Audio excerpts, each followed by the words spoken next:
Pag-usapan natin ang talamak na korupsyon sa ating bansa ngayon. Dumarami na ang mga tao na nag-iingay, nagpapalabas ng kanilang frustration dahil sa hindi maagapan na pangungurakot sa ating bansa. Ito, nabigla ko. Ang isang nagpalabas ng kanyang hinaing laban sa korupsyon, walang iba kundi si Secretary Juan Ponce Enrile. Dito sa kanyang post, JP Enrile posted 15 hours ago. Basahin ko I am really amazed and surprised. In my more than a century in this planet, this is the first time that a concrete bridge is blown down by a typhoon. Weird. Something is really wrong and ugly. Wasteful expenditure of public funds. Someone must have become richer, to say the least. Salamat po, Manong Johnny.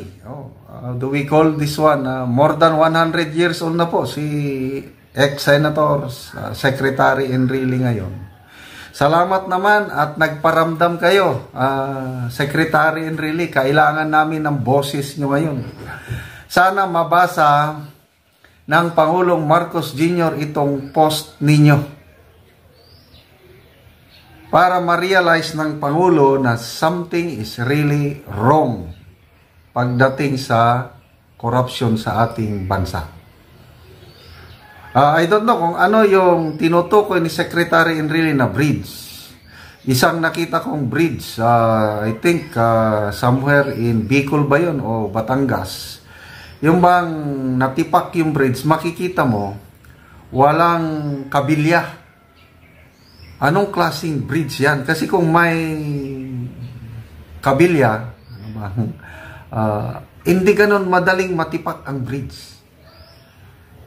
So I guess, itong sinasabi niya, itong sa Cagayan Valley siguro, yung sunod-sunod na pagdaan ng tatlong malalakas na bagyo, mayroong bridge na totally blown down by a typhoon.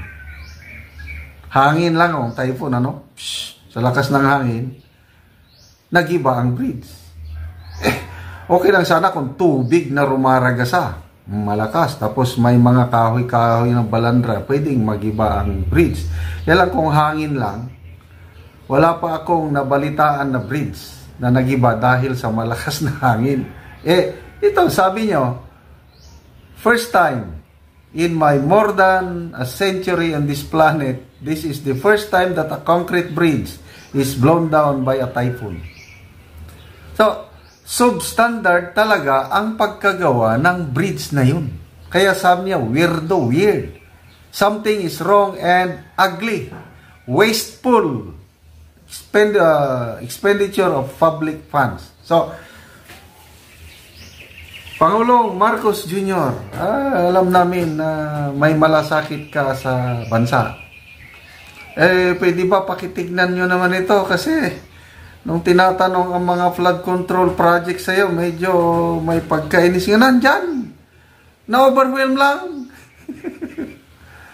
Tapos nung sasabihin nga, imbestigahan, yes, I have nothing wrong. Kailang nag-i-explain pa kayo.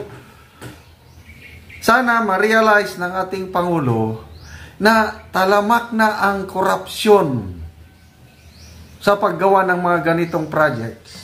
Lalo na flood control, bridges, DPWH, talamak na.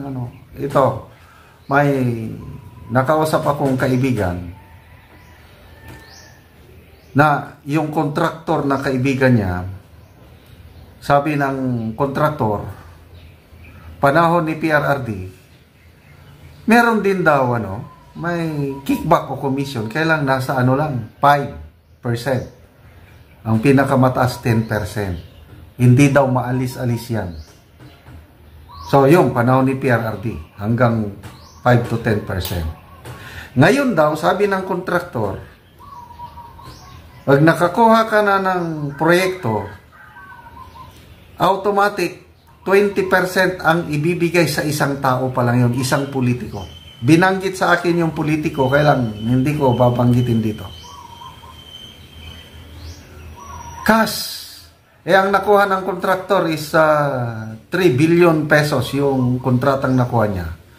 Kailangan niyang mag-produce ng 600 million in cash, ibibigay sa isang tao. Isang tao pa lang yun. Ang dami pang taong pagdadaanan ng project na yan. So, kung pakinggan natin yung mga revelation ni Mayor Magalong, aabot ng 40 to 45% ang nawawala sa pundo nga igawa sana ng tulay, diki ba yan, o kahit anong proyekto. Nawawala. Kaya very substandard yung mga proyekto ngayon sa gobyerno. So ano bang gawin natin? May pag-asa pa ba ang ating bayan?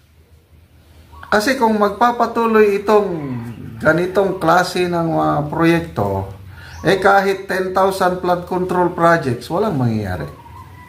Gigibain at gigibain ng mga baha.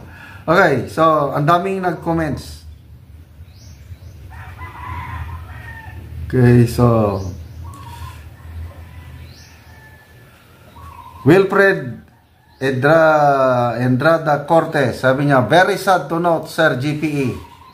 I was the project engineer of 4 bridges project along San Vicente Road under contract with RC Gonzalez Construction, supervised by DPWH. We did our best and followed materials quality. Kung you did our best, bakit nagiba? Bakit hangin lang ang dumaan? Wala talaga. Problema sa DPWH. Okay, may nabasa ko kanina.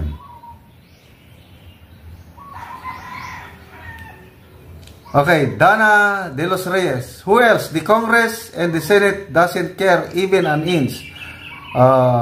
What they care most is to destroy the Duterte. Ang mga comments dito, nagsasabi na ang national attention is pagsira sa mga Duterte, hindi sa mga projects na ganito. Okay, Poms Yapching, sabi niya, Sir, what can we do? The Filipino people can't take all this crap anymore. We're tired and angry.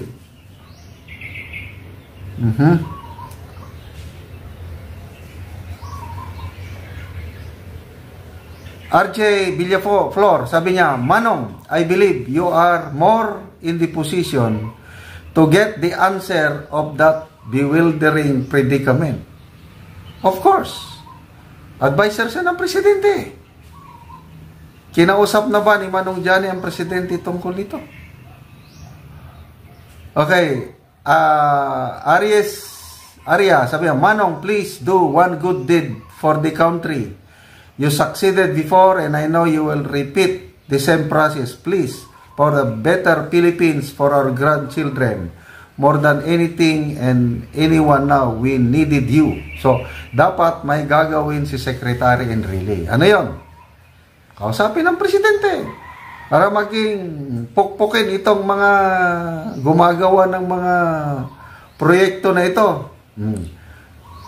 Jel Leren, sabi niya, probably only 40% of the contract price is the actual cost that was spent on the project, and the 60% goes to the pockets of the scoundrels in the government. Ito na yung sinasabi ni Mayor Magalong. Halos kalahati ang nawawala. Kaya ganyan. Nasisira ang isang concrete bridge dahil lang sa isang bagyo. Okay, so Ande Frank, sabi niya, finally, nakakabasa ako ng construction-related comment. Yes, I agree po. Corruption issues during construction stage, kaya the proper project management and construction management were not being properly implemented. Puro lagay. Kaya approve lahat ang gawa, maski mali and substandard. So ito na yung katotohanan. Atet Sullivan Baklig, sabi niya, 30% is deducted from the actual cost. Is OP to 5 government agencies. Before that, you must jump down to 15 to 20% if you want to get the project. I experienced this. The rest, yun ang maiiwan sa kawawang kontraktor. Yan po ang problema, Manong Johnny. Yung usap-usapan yan sa level ng mga kontraktor, mga district engineers, regional directors. Sana gumalaw po kayo ng presidente, may magagawa po kayo. Salamat sa inyong post na nagsalita kayo tungkol sa corruption sa government. Kailang may magagawa kayo ng presidente. Please, hintuin nyo na yung ganyang corruption. Kaya ninyo yan kung gusto niyo. Anong sabi? Kung gusto, maraming paraan. Kung ayaw, maraming dahilan. Kailan kaya matitigil itong lapastangan na pangungurakot sa ating gobyerno? Aasahan ka namin, Manong Johnny.